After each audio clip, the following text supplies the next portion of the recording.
যে ব্যক্তি জ্ঞান অর্জনের জন্য পথ চলে সে ব্যক্তি যেন জান্নাতের পথেই চলে। মান সালাকা তরিকান, যে কোনো ব্যক্তি পথ চলবে, ইয়াতলুবু ফিহি ইলমান অথবা সাহালাল্লাহু লাহু তরিকান, জ্ঞান অর্জনের জন্য, জ্ঞান অন্বেষণের জন্য পথ চলবে, ও ব্যক্তি যেন জান্নাতের পথেই চলছে। এ কথা রাসূলুল্লাহ সাল্লাল্লাহু আলাইহি ওয়াসাল্লাম বলেছেন। হাদিস সহিহ মুসলিম 2699 নম্বর হাদিস। হাদিস মিশকাতের মধ্যে রয়েছে 204 নম্বর হাদিস।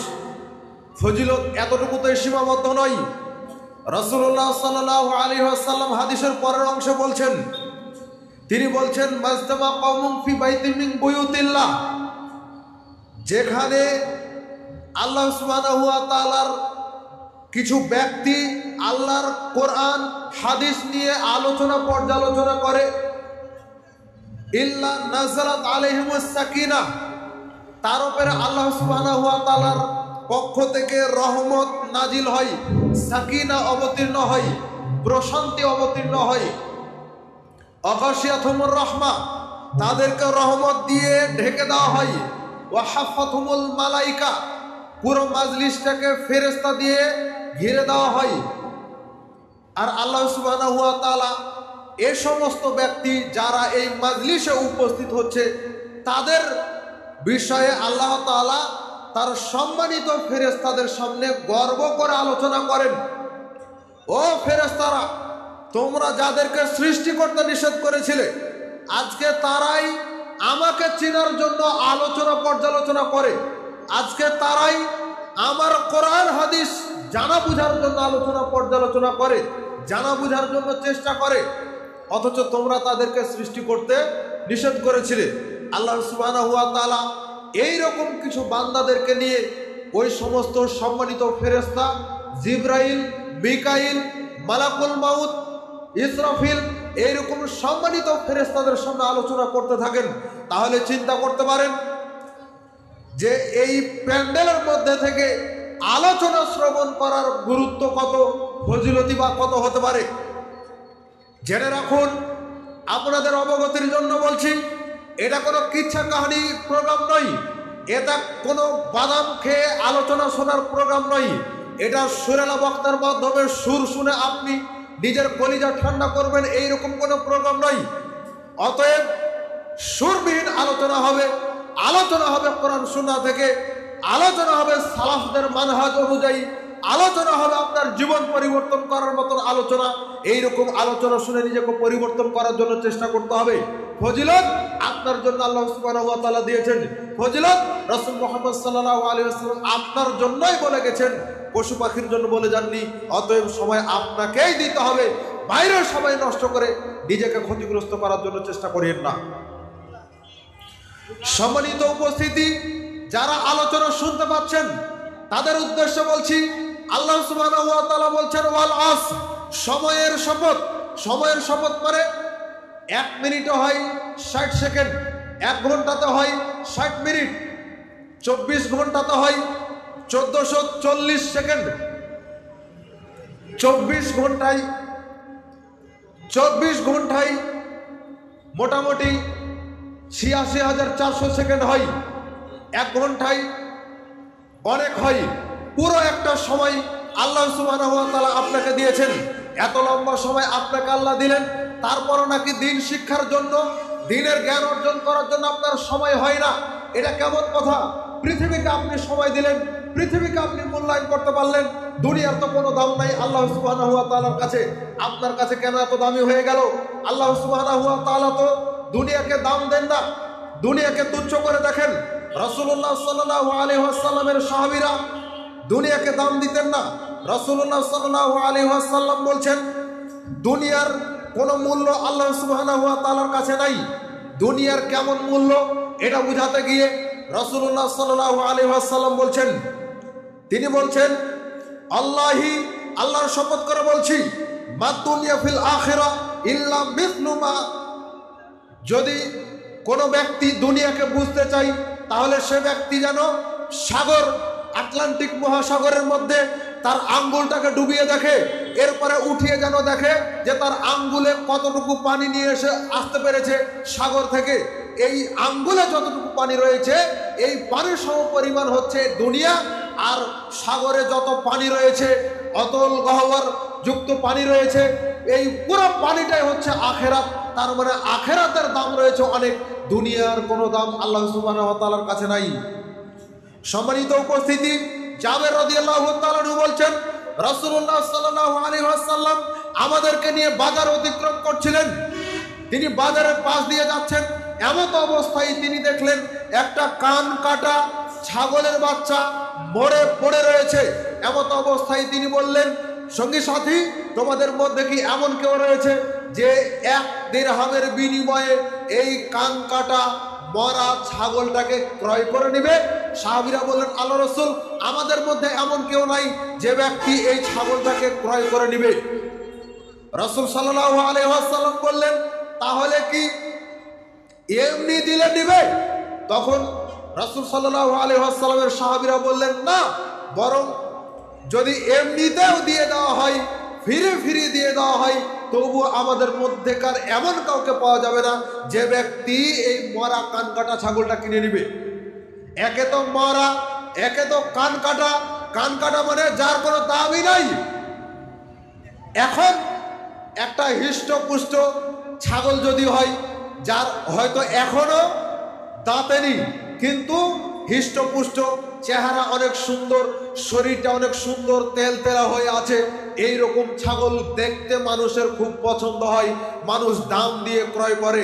ছাগল অনেক বড়, ছাগল দেখতে সুন্দর, হৃষ্টপুষ্ট হয়ে রয়েছে। বা যদি আপনি গরুর দিকে তাকান তাহলে দেখবেন এরে গরু, যাকে দেখতে খুব সুন্দর লাগছে, এই রকম একটা প্রাণী যদি না দিতেও থাকে তবুও তাকে মানুষ দাম দিয়ে ক্রয় করে। যদি ফেসবুক ইউটিউবে ছাড়া হয় তাহলে হই হুল্লোড় পড়ে যায়, দেখতে খুব সুন্দর তাই মানুষ তাকে আগ্রহ নিয়ে দেখে। যদি পোস্ট করা হয় এটা বিক্রি করা হবে, তাহলে কত যে গ্রাহক থাকে তার কোনো শেষ থাকে না। তার মানে ছাগল দাঁতানি ঠিক আছে, গরু দাঁতানি ঠিক আছে, কিন্তু চেহারা অনেক সুন্দর, তাই তাকে মানুষ ক্রয় করছে। আল্লাহ সুবহানাহু ওয়া তাআলার পক্ষ থেকে রাসূল সাল্লাল্লাহু আলাইহি ওয়াসাল্লাম দুনিয়ার উপমা দিতে গিয়ে বললেন যে এই মরা কানকাটা ছাগল, এই কানকাটা ছাগল মানে, কানকাটা মানে একটা খুদ, এই খুদওয়ালা ছাগল কেউ জীবিত থাকলেও এত সহজে নিবে না। আবার দেখা যাচ্ছে এখন ছাগলটা মরা, তাহলে কি এত সহজে নেওয়া যায়? একে কি নেওয়া যায়? নেওয়াই যায় না। এবার দেখা গেল রাসূলুল্লাহ সাল্লাল্লাহু আলাইহি ওয়াসাল্লাম বলছেন, তিনি বলছেন, ফাল্লাহি লাদ দুনিয়া আহওয়ানু আলাল্লাহ মিন হাদা আলাইকুম, এই ছাগলটা তোমাদের কাছে যত তুচ্ছ, কান কাটা থাকার কারণে, মরা থাকার কারণে এই ছাগল তোমাদের কাছে যতটা না তুচ্ছ, আল্লাহ সুবহানাহু ওয়া তাআলার কাছে এই পৃথিবীটা তার চাইতে বেশি তুচ্ছ। এই পৃথিবী এত তুচ্ছ হওয়া সত্ত্বেও পৃথিবীকে আপনি দাম দিলেন, কিন্তু কোরআন হাদিসকে দাম দেওয়ার প্রয়োজন মনে করলেন না। পৃথিবী তুচ্ছ হওয়ার পরেও পৃথিবীকে আপনি দাম দিলেন, কিন্তু এই যে এত সুন্দর একটা প্রোগ্রাম যেখানে কোরআন সুন্নাহ থেকে আলোচনা করা হবে, এই প্রোগ্রামকে আপনি দাম দেওয়ার প্রয়োজন বোধ করলেন না। সম্মানিত উপস্থিতি, যে কথা বলছিলাম জ্ঞানের মর্যাদা, জ্ঞানের গুরুত্ব নিয়ে কথা, আল্লাহ সুবহানাহু ওয়া তাআলা প্রথম আয়াত নাজিল করলেন, ইকরা বিসমি রাব্বিকাল্লাযী খালাক, পড়ো তোমার প্রভুর নামে যিনি তোমাকে সৃষ্টি করেছেন। আজকে আমরা বক্তব্য দেই, আমাদের বয়স 23 বছর, 25 বছর, 28 বছর, এইরকম বয়সে আমরা বক্তব্য দিচ্ছি। দেখুন রাসূল মুহাম্মদ সাল্লাল্লাহু আলাইহি ওয়াসাল্লামের কাছে আল্লাহ সুবহানাহু ওয়া তাআলা নবুয়তের দায়িত্বই দিলেন না যতক্ষণ পর্যন্ত তার প্রতি আয়াত নাজিল করা না হলো, ইকরা বিসমি রাব্বিকাল্লাযী খালাক, পড়ো তোমার প্রভুর নামে যিনি তোমাকে সৃষ্টি করেছেন। তাহলে বোঝা গেল দাওয়াতি কাজ করার আগে জানতে হবে, দাওয়াতি কাজ করার আগে জানতে হবে, এটা হচ্ছে অত্যন্ত গুরুত্বপূর্ণ একটা বিষয়। এই জন্য ইমাম বুখারী রাহিমাহুল্লাহ একটা অধ্যায় বেঁধে দিয়েছেন, আল ইলমু ক্বাবলাল কওলি ওয়াল আমাল, কথা বলার পূর্বে, বক্তব্য দেওয়ার পূর্বে এবং আমল করার পূর্বে জ্ঞান অর্জন করতে হবে। বক্তব্য দেওয়ার পূর্বে জ্ঞান অর্জন করতে হবে মানে আমাদের মতো বক্তা যারা, আমাদের মতো ওয়াইজিন যারা, তাদেরকে বক্তব্য দেওয়ার পূর্বে কঠোরভাবে জ্ঞান অর্জন করেই তারপরে বক্তব্য দিতে হবে। এটাই হচ্ছে আল্লাহ সুবহানাহু ওয়া তাআলার পক্ষ থেকে আপনার আমার প্রতি মেসেজ। এটাই হচ্ছে মুহাম্মদ সাল্লাল্লাহু আলাইহি ওয়াসাল্লামের পক্ষ থেকে মেসেজ। এটাই হচ্ছে ইমাম বুখারী রাহিমাহুল্লাহর পক্ষ থেকে কোরআন সুন্নাহর আলোকে মেসেজ। তাই তো তিনি বলছেন আল ইলমুল ক্বাবলাল কওলি ওয়াল আমাল, কথা বলার পূর্বে, বক্তব্য দেওয়ার পূর্বে জানতে হবে। এরপরে বলছেন আমাদের সমাজে মুরব্বীরা বেশি আমল করে থাকে, আমাদের সমাজে মহিলারা বেশি আমল করে থাকে। ও মুরব্বী বয়স্ক মানুষ, ও মা বোন, আপনাকে জ্ঞান অর্জন করতে হবে আপনার আমল করার পূর্বে। এর বিকল্প কোনো কিছু নাই। আমল করার পূর্বে অবশ্যই জ্ঞান অর্জন করতে হবে, না হলে সেই আমল আল্লাহ সুবহানাহু ওয়া তাআলা রাখবেন না, আমলটাকে নষ্ট করে দিবেন। কারণ জ্ঞানবিহীন যখন আপনি আমল করবেন তখন সম্ভাবনা রয়েছে যে সেটা শিরক মিশ্রিত হয়ে যাবে। জ্ঞানবিহীন যখন আমল করবেন তখন সম্ভাবনা রয়েছে সেই আমলটা বিদআত মিশ্রিত হয়ে যাবে, সম্ভাবনা রয়েছে সেই আমলটা শিরক বিদআতের কাছাকাছিও চলে যেতে পারে। অতএব আপনাকে জ্ঞান অর্জন করেই আমল করতে হবে, জ্ঞান অর্জন করেই বক্তব্য দিতে হবে। হুজুর আপনাকে বলছি, আপনাকে জ্ঞান অর্জন করে বক্তব্য দিতে হবে, কিচ্ছা কাহিনী দিয়ে মানুষের মন জয় করার দরকার নাই। আপনার জন্য ভয়াবহতা রাসূল সাল্লাল্লাহু আলাইহি ওয়াসাল্লাম উল্লেখ করেছেন। তিনি বলছেন মান সুইলা আন ইলমিন আলিমাহু সুম্মা কাতামাহু উলজিমা ইয়াউমাল কিয়ামাতি বিলিজামিন মিনান নার। কাউকে যদি কোনো কিছু জিজ্ঞাসা করা হয়, জানার পরেও সে যদি না বলে, উলজিমা ইয়াউমাল কিয়ামাতি বিলিজামিন মিনান নার, তার গলায় রশি দিয়ে, ছাগল গরুর গলাতে রশি দিয়ে যেমন টেনে টেনে নিয়ে যাওয়া হয়, আল্লাহ সুবহানাহু ওয়া তাআলা বিচারের মাঠে হাজারো কোটি মানুষের সামনে এইরকম হুজুর, এইরকম বক্তাদের গলায় দড়ি দিয়ে, রশি দিয়ে টেনে টেনে জাহান্নামে নিক্ষেপ করবেন। আপনি আমি মনে করি টুপি আছে মাথায়, মুখে দাড়ি আছে, গায়ে লম্বা জামা রয়েছে, তার মানে সেই হচ্ছে হুজুর, সেই হচ্ছে বক্তা, সেই মনে হচ্ছে যেন জান্নাত থেকে চলে এসেছে, আমাকে জান্নাতে নিয়ে যাবে। তাই জি না, এগুলো হুজুরের মাপকাঠি নয়, এগুলো হকপন্থী হওয়ার মাপকাঠি নয়, এগুলো বক্তা হওয়ার মাপকাঠি নয়। আলোচক আলেম হওয়ার মাপকাঠি হচ্ছে জ্ঞান। তাই তো রাসূলুল্লাহ সাল্লাল্লাহু আলাইহি ওয়াসাল্লামের প্রতি আল্লাহ সুবহানাহু ওয়া তাআলা আয়াত নাযিল করেছেন, ইয়ারফাউল্লাহু আল্লাযীনা আমানু মিনকুম ওয়াল্লাযীনা উতুল ইলমা দারাজাত। সূরা মুজাদালা 58 নম্বর সূরা, এর আয়াত 10 নম্বর আয়াত, 11 নম্বর আয়াত, 10 অথবা 11 নম্বর আয়াত। রাসূল সাল্লাল্লাহু আলাইহি ওয়াসাল্লামের প্রতি আল্লাহ সুবহানাহু ওয়া তাআলা আয়াত নাযিল করেছেন, ইয়ারফাউল্লাহু আল্লাযীনা আমানু মিনকুম ওয়াল্লাযীনা উতুল ইলমা দারাজাত। তোমাদের মধ্যে যারা ঈমান এনেছে এবং যারা জ্ঞানী, তাদের মর্যাদা আল্লাহ বাড়িয়ে দিবেন। অতএব যারা কষ্ট করে জ্ঞান অর্জন করবে তাদের মর্যাদা আল্লাহ সুবহানাহু ওয়া তাআলা দিয়ে দিবেন। গত পরশুদিন আমাদের চাঁপাইনবাবগঞ্জের মধ্যে একটা কিরাত সম্মেলন হলো। তানজানিয়া থেকে একটা কারি এসেছে, নাম হচ্ছে কারি ঈদি শাবান, যে একদমে সূরা ফাতিহা সহ আরো কয়েকটা আয়াত তেলাওয়াত করে ফেলে। মানে আপনি যদি বলেন একদমে আপনাকে সূরা ফাতিহা 2 বার 3 বার পড়ে ফেলতে হবে, সে পড়ে ফেলে দিবে। এই তেলাওয়াত শোনার জন্য জাতি চলে গেছে। কিন্তু জুমার খুতবায় আমরা বক্তব্য দেই, পড়া বক্তব্য দেই, হক বক্তব্য দেই, এই বক্তব্য শোনার মানুষ নাই। তালেমি বৈঠকে বক্তব্য হয়, মাহফিলে বক্তব্য হয়, ইসলামী সম্মেলনে বক্তব্য হয়, এই বক্তব্য শোনার মানুষ খুঁজে পাওয়া যায় না। সম্মানিত উপস্থিতি, জ্ঞান অর্জন করার জন্য আল্লাহ সুবহানাহু ওয়া তাআলা কোরআনুল কারীমের আয়াত নাযিল করে দিয়েছেন। কি আয়াত নাযিল করেছেন? ইকরা বিসমি রাব্বিকাল্লাযী খালাক। আপনাকে আমাকে যদি জিজ্ঞাসা করা হয়, তাহলে আমি বলবো যে দুনিয়ার প্রথম ফরজ হচ্ছে সালাত। কেউ বলবে দুনিয়ার প্রথম ফরজ হচ্ছে ঈমান, কেউ বলবে দুনিয়ার প্রথম ফরজ হচ্ছে সিয়াম, কেউ বলবে দুনিয়ার প্রথম ফরজ হচ্ছে যাকাত। এইভাবে এক একজন এক এক রকম কথা বলবে। কিন্তু আল্লাহ সুবহানাহু ওয়া তাআলা জ্ঞান অর্জনের বিষয়টাকে প্রথম ফরজ করে দিয়েছেন। আপনাকে বলছিলাম রাসূল মুহাম্মদ সাল্লাল্লাহু আলাইহি ওয়াসাল্লামকে 40 বছর বয়স হওয়ার পরে আল্লাহ সুবহানাহু ওয়া তাআলা দায়িত্ব দিলেন, তাবলীগ করার দায়িত্ব দিলেন। ইয়া আইয়ুহার রাসূল বাল্লিগ মা উনজিলা ইলাইকা মির রাব্বিক। সূরা মাইদা 5 নম্বর সূরা 67 নম্বর আয়াত। আল্লাহ বললেন, হে রাসূল, আপনি তাবলীগ করুন, আপনি প্রচার করুন, আপনি একজন মুবাল্লিগ, আপনার কাজ হচ্ছে প্রচার করা, আপনি তাবলীগ করুন, আপনি রিসালাতের দায়িত্ব পালন করুন। ওয়াইলাম তাফআল ফামা বাল্লাগতা রিসালাতাহু। আল্লাহর পক্ষ থেকে যেটা নাজিল করা হয়েছে সেটা আপনি মানুষের কাছে পৌঁছে দেন। ওয়াইলাম তাফআল, যদি আপনি সেটা না করেন, ফামা বাল্লাগতা রিসালাতাহু, তাহলে আপনি রিসালাতের দায়িত্ব পালন করলেন না। আপনি তো রিসালাতের দায়িত্বই পালন করলেন না। আল্লাহ সুবহানাহু ওয়া তাআলা এই যে দায়িত্ব দিলেন, এই আয়াত নাজিলের পূর্বে প্রথম আল্লাহ আয়াত নাজিল করেছেন ইকরা বিসমি রাব্বিকাল্লাযী খালাক।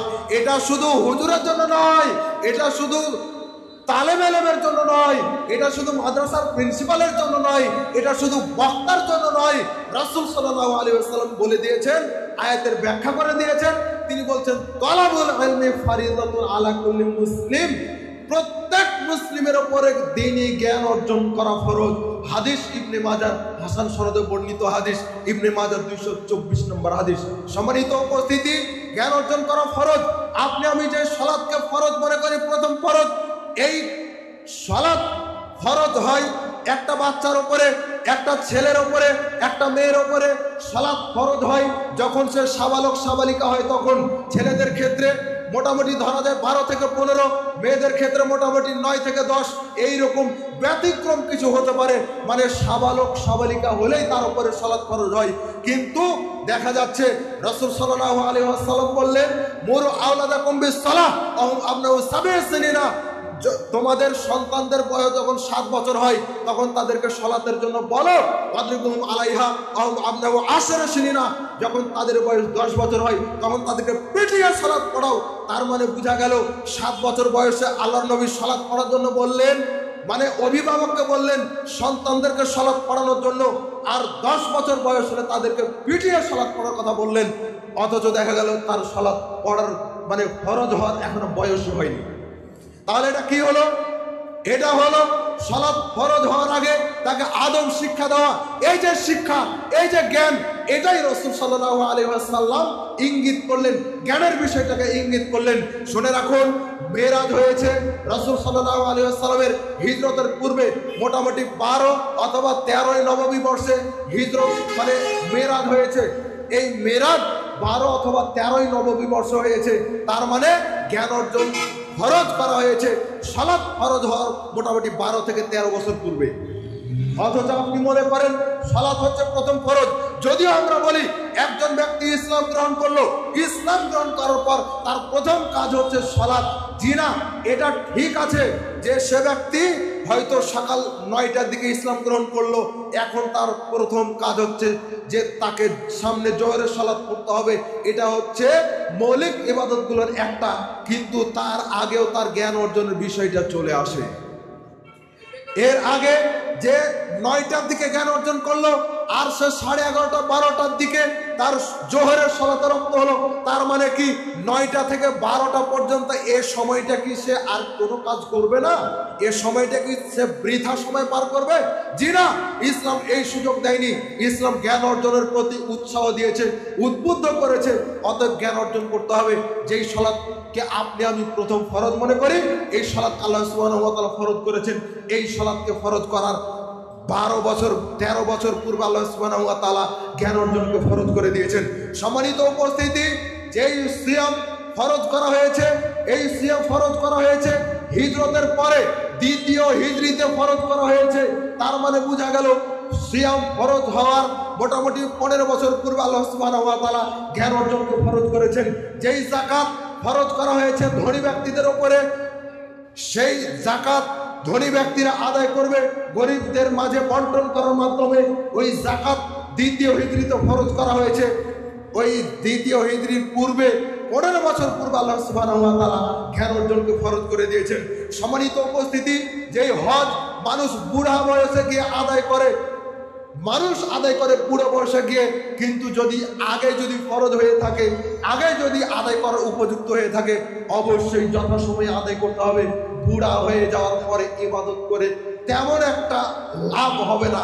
হতে পারে আল্লাহ সুবহানাহু ওয়া তাআলা ফজিলত দিতে পারেন, বয়স্ক মানুষের ফজিলত রয়েছে, কিন্তু যুবক অবস্থায় ইবাদত করলে যেই ফজিলত পাওয়া যায়, ওই ফজিলত ওই বুড়ো বয়সে গিয়ে পাওয়া যাবে না, কখনো পাওয়া যাবে না।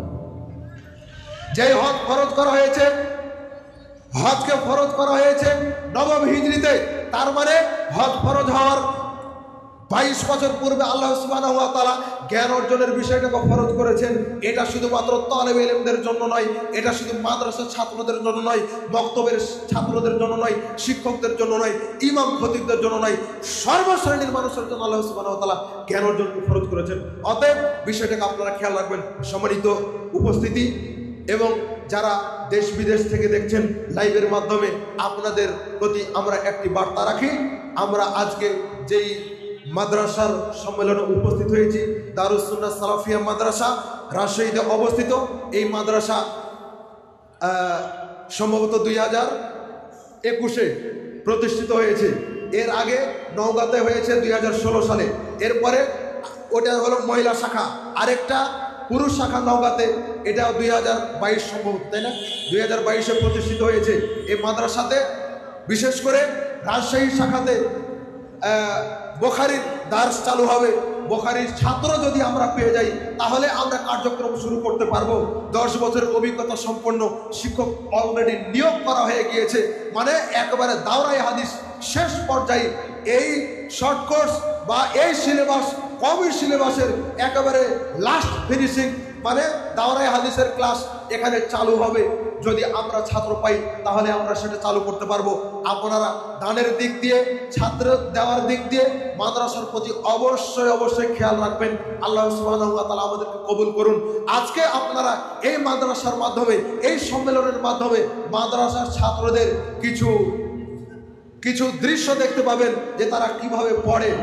আসলে আমাদের শেখ হাফেজাহুল্লাহ, শেখ মুখলেস বিন আরশাদ মাদানী হাফেজাহুল্লাহ, তিনি ছাত্রদের জন্য এবং আপনাদের যেই প্রতিশ্রুতি দিয়েছেন বিভিন্ন ওয়াজ মাহফিলে এবং বিভিন্ন লাইভের মাধ্যমে এবং মাদ্রাসার বিজ্ঞপ্তির মাধ্যমে যেই বিজ্ঞপ্তি তিনি দিয়েছেন সেগুলো প্রতিষ্ঠা করার জন্য তিনি প্রতিজ্ঞাবদ্ধ। আমরা দোয়া করি আল্লাহ সুবহানাহু ওয়া তাআলা যেন শেখকে সেই সামর্থ্য, সেই শক্তি, সেই সাহস যেন দান করেন। আর যারা এর সাথে সংশ্লিষ্ট রয়েছেন আল্লাহ সুবহানাহু ওয়া তাআলা যেন তাদেরকেও কবুল করে নেন। যারা দান করছেন আল্লাহ সুবহানাহু ওয়া তাআলা যেন সাদাকায়ে জারিয়া হিসেবে তাদের দানগুলোকে কবুল করে নেন। যারা দেখছেন, যারা উপস্থিত রয়েছেন, যারা পরবর্তীতে দেখবেন, আল্লাহ সুবহানাহু ওয়া তাআলা যেন আজকের এই প্রোগ্রামটিকে যেন তাদের সংশোধনের, তাদের নাজাতের জন্য ওসিলা বানিয়ে দেন। আমিন। আজকে আমরা এই বলে আমার আলোচনা শেষ করছি। পরবর্তী আলোচকরা আলোচনা করবেন, আপনারা মনোযোগ দিয়ে সে আলোচনা শোনার জন্য চেষ্টা করবেন। আল্লাহ সুবহানাহু ওয়া তাআলা সবাইকে কবুল করুন। আমিন। সুবহানাকা আল্লাহুম্মা ওয়া বিহামদিকা আশহাদু আল্লা ইলাহা ইল্লা আনতা আস্তাগফিরুকা ওয়া আতুবু ইলাইক।